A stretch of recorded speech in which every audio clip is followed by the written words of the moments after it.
Yes, now see the next question my dear. Question क्या कह रहा है कि लिस्ट 1 एंड लिस्ट 2 देखना है आपको, ठीक है, और सही आंसर को चेक करना है, मतलब मैच द फॉलोइंग वाला क्वेश्चन यहाँ पे दे रखा है, ठीक है। तो सबसे पहले अगर ए ऑप्शन को चेक करें तो ये तो कुछ मुझे आयनिक रेडी लग रहा है, सबसे ज्यादा तो एफ माइनस का होगा, जितना माइनस चार्ज ज्यादा होता है उतना ही आयनिक रेडी बढ़ता है, जितना प्लस चार्ज होगा उतना ही आयनिक रेडी कम होता है, ये तो हमने बेसिकली पढ़ा है, ठीक है। और इसके अलावा सारे आइसो इलेक्ट्रॉनिक स्पीसीज भी आपको गिवन है।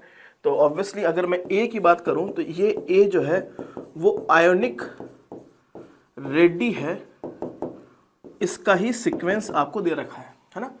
सबसे ज्यादा किसका होगा, सबसे कम एल्यूमिनियम +3, उसके बाद मैग्नीशियम +2 और ये Na+ हो गया और F- हो गया, ठीक है, सही है, राइट। आइसो इलेक्ट्रॉनिक स्पेस में ये देखते हैं जितना माइनस चार्ज ज्यादा होगा उतना ही साइज बड़ा होगा, जितना प्लस चार्ज ज्यादा होगा उतना ही क्या होगा, साइज आपका कम होगा, ठीक है ना। इसके बाद देखिए अपन यहाँ पे लिखा है boron, carbon, oxygen and nitrogen.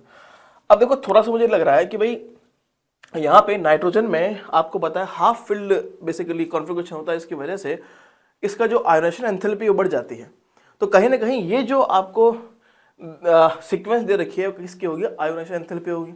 तो ऑप्शन नंबर बी अगर चेक करें तो देखो बोरोन, अगर मैं बोरोन की बात करूं, बोरोन, फिर आता है आपके पास कार्बन, नाइट्रोजन और ऑक्सीजन। बिकॉज ऑफ नाइट्रोजन में क्या है, 2p3 कॉन्फ़िगरेशन है, 2p3 कॉन्फ़िगरेशन होने के हम कह सकते हैं वजह से half filled configuration is more stable and it will be more stable then ionization enthalpy will be more for particular nitrogen.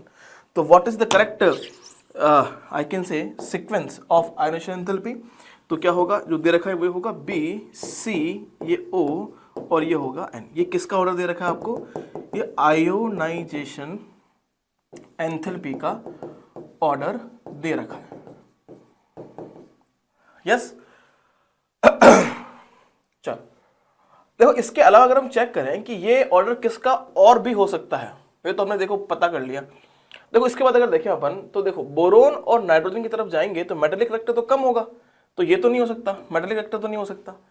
अगर इलेक्ट्रोनेगेटिविटी की बात करें तो फिर भी हम कह सकते हैं boron, carbon, oxygen and nitrogen, तो यहां पे तो ऑक्सीजन का ज्यादा होना चाहिए इलेक्ट्रोनेगेटिविटी, तो ये भी क्या हो गया, रॉन्ग हो गया। और आयन नेगेटिव हमने देख ही लिया, तो हमने एक एक ऑप्शन को चेक करना होता है ना। तो हम ये कह सकते हैं कि ये जो आपको सीक्वेंस दे रखा है किसका, आयोनाइजेशन एंथैल्पी का ही आपको सीक्वेंस दे रखा है, ठीक है। अब अगर मैं सी की बात करूं तो हमने दो तो तय कर लिए हैं, एक तो आयनिक रेडी हो चुका है और दूसरा हमने पता कर लिया है आयोनाइजेशन एंथैल्पी को। चलो नेक्स्ट देखते हैं, boron, aluminium, magnesium and potassium, ये किसका ऑर्डर हो सकता है। तो यहां पर अगर हम बात करें तो मेटालिक करेक्टर या फिर इलेक्ट्रोनेगेटिविटी, तो साफ साफ दिखाई दे रहा है ये जो करेक्टर आपको दिखाई दे रहा है कहीं ना कहीं मेटालिक करेक्टर होना चाहिए। कैसे, देखो बोरोन तो यहां पे लिख दें, ये बोरोन हो गया, ये एल्यूमिनियम हो गया, ये मान लो ये मैग्नीशियम हो गया और ये पोटेशियम हो गया। अगर हम लेफ्ट टू राइट जाएंगे तो क्या होगा, मेटालिक करेक्टर क्या कम होगा, और अपन ऊपर से नीचे आएंगे तो क्या होगा, मेटालिक करेक्टर बढ़ता है। सबसे ज्यादा किसका होगा, पोटेशियम का होगा, उसके बाद किसका होगा, देखो अगर इससे ज्यादा मेटालिक करेक्टर कम हो रहा है तो फिर मैग्नीशियम का, और उसके बाद ऊपर से नीचे आ रहे हैं तो मेटालिक करेक्टर बढ़ रहा है तो फिर आपका एल्यूमिनियम का, फिर आएगा आपके पास बोरोन का। देखो यही लिखा है क्या, BALMG, यस बिल्कुल ठीक है। तो ये किसका ऑर्डर दे रखा है, मेटालिक करेक्टर आपको दे रखा है, बिल्कुल सही, बोरोन, ये एल्यूमिनियम, ये हो गया आपके पास मैग्नीशियम और ये हो गया पोटेशियम, बिल्कुल ये मेटालिक करेक्टर ही आपको क्वेश्चन में गिवन है, ठीक है।